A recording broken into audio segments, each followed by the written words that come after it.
Ramadan tiba, Ramadan tiba, Ramadan tiba. Marhaban ya Ramadan, marhaban ya Ramadan, marhaban ya Ramadan, marhaban ya Ramadan. Ramadan tiba, Ramadan tiba, Ramadan tiba. Bismillahirrahmanirrahim. Assalamualaikum warahmatullahi wabarakatuh.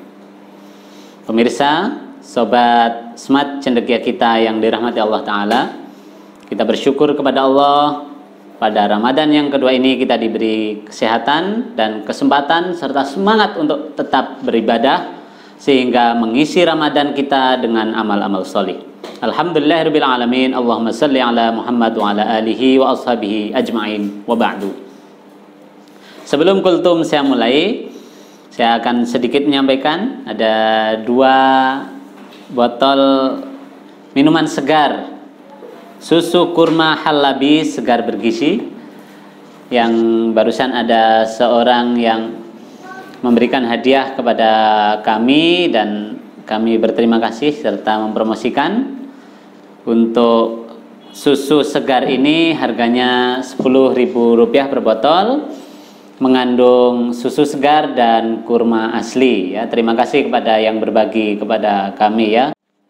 Pemirsa Smart Cendekia kita yang dirahmati Allah Ta'ala, pada kesempatan Ramadan yang kedua ini saya akan bawakan kultum dengan tema 3 hal yang menyelamatkan. Diriwayatkan dari Abi Hurairah radhiyallahu taala anhu, an Abi Hurairah radhiyallahu taala anhu, bahwa Rasulullah sallallahu alaihi wasallam yaqulu, beliau bersabda, fal munjiyatu thalath. Fal munjiyat thalath. Hal yang dapat menyelamatkan kita itu ada 3. Mananya bukan cuma ini saja ya, tetapi dalam satu sisi satu sudut pandang yang sedang akan disampaikan oleh Rasulullah SAW, 3 hal ini mampu menyelamatkan. Padahal potensi untuk dilakukan kebaikan maupun keburukan di dalamnya itu sama besar. Nah, dan jika kita memilih kebenarannya, maka kita akan terselamatkan. Hadirin sekalian, yang pertama adalah fataqwallahi fis-sirri wal alaniyah. Pertama yang menyelamatkan kita adalah bertakwa kepada Allah di dalam keadaan sendiri maupun ketika ramai. Bertakwa kepada Allah ini maknanya adalah kita malu kepadanya, kita takut kepadanya, dan juga kita akan taat kepadanya.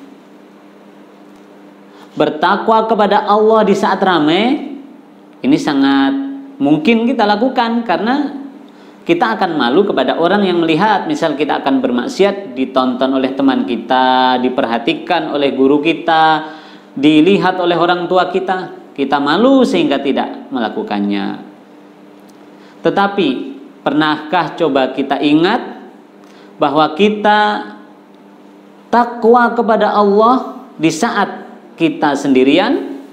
Karena sangat mungkin hawa dan nafsu kita ini mempengaruhi kita agar kita bermaksiat kepada Allah di saat kita tidak beserta dengan orang-orang yang kita kenal. Ini yang disebut takwa kepada Allah di saat sendiri, dan itu sangat sulit, berat sekali pemirsa sekalian.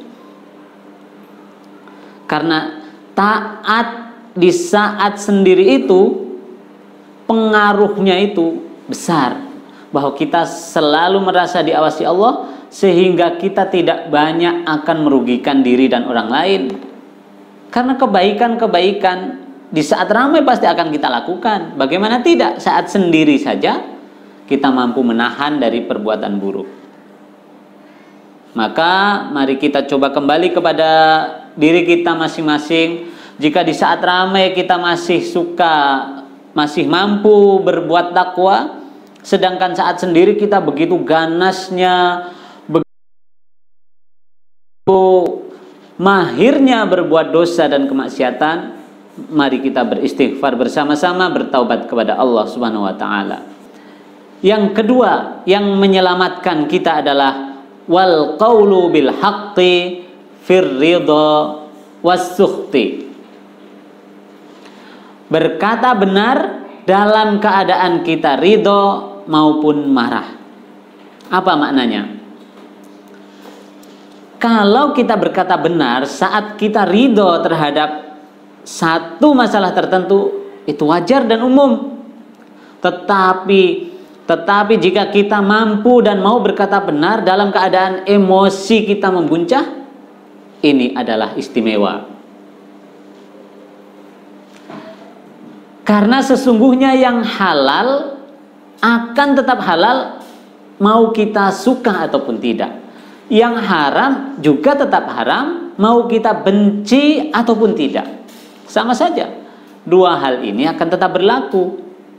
Oleh sebab itu kita dituntut untuk berlaku adil. Kita dituntut untuk melakukan hal yang sepatutnya, baik dalam keadaan ridho maupun marah. Seorang koruptor, meskipun dia adalah kerabat, dia tetap layak dihukum. Memutuskan satu perkara, meskipun sesungguhnya kita tidak mencintainya ataupun hawa nafsu kita begitu menuntutnya, tetap dituntut untuk kita berbuat adil di dalamnya. Oleh sebab itu, sungguh indah Rasulullah berpesan kepada kita terhadap hal ini, karena akan tercipta keadilan jika kita mampu berkata benar di dalam ridho maupun tidak, di dalam hal yang kita sukai maupun tidak. Yang ketiga adalah wal qasdu fil ghina wal faqri. Yang menyelamatkan untuk yang ketiga adalah kita dituntut untuk berbuat sederhana, untuk berlaku sederhana, baik dalam keadaan kaya maupun miskin. Berlaku sederhana dalam keadaan kaya maupun miskin. Orang yang miskin berbuat sederhana agak umum ya. Tetapi ada tidak orang miskin yang tidak sederhana? Ada. Maka Rasulullah berpesan agar kita berbuat atau berperilaku sederhana dalam keadaan kaya maupun miskin. Bagi orang yang miskin, perilaku sederhana adalah wujud syukur, wujud terima kasih dia, serta sikap wajar dia terhadap keadaan ekonominya. Sedangkan bagi orang kaya, perilaku sederhana adalah wujud zuhud, bahwa dia tidak bermegah-megahan, berfoya-foya, serta berboros-boros dengan harta yang dimilikinya. Kemudian dia pun akan sadar bahwa di dalam hartanya ada hak bagi orang-orang miskin untuk dia bersedekah dan membayarkan zakatnya.